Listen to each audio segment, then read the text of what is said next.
Block अंतर्गत केरंग ग्राम में 59तम सर्वप्रथम शांति सम्मेलन उद्घाटित हो सम्मेलन प्रथम अधिवेशन में सभापति सोईपुर अहमद पौराहित शांति सम्मेलन आरंभ होता बेले मुख्य वक्ता भाव मौलाना हलीम खां ईश्वर ओशिषिता और प्रधान विषय में मत रखिते।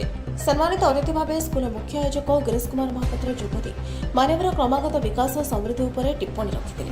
अन्यतम वक्ता भाव मौलवी मीर सुभानी अली इस्लामीय न्यायपालिका विषय में आलोकपात करते। सभा शेष में विश्वशांति सामूहिक प्रार्थना करा। समस्त कार्यक्रम को केरंगर मौलाना हलीम अहमद परिचालना करते। प्रकाश जी सम्मेलन 2 दिन धरी चलवा ओजिटला खां प्रकाश करते। खोर्धार सैदुल्लाह अलीका रिपोर्ट आवाज ओडिशा। मनुष्य समाज में काम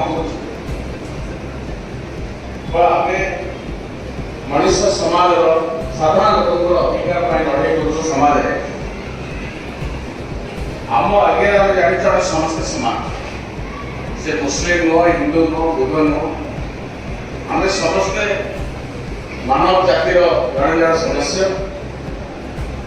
आम समस्ते चाहूँ समाज में गोटे सौहार्दपूर्ण शांति वातावरण प्रतिष्ठा करने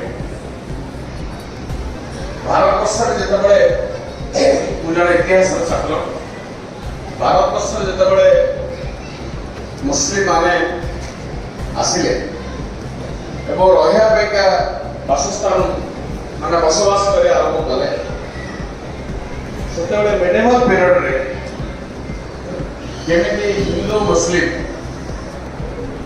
सांप्रदायिक भितर सदय एकाठी रे से समय किसी मनीष मान आविर्भाव होता जो मैंने आम इतिहास पढ़ी जानते कबीर नानक 2 जन का नाम शुणी आप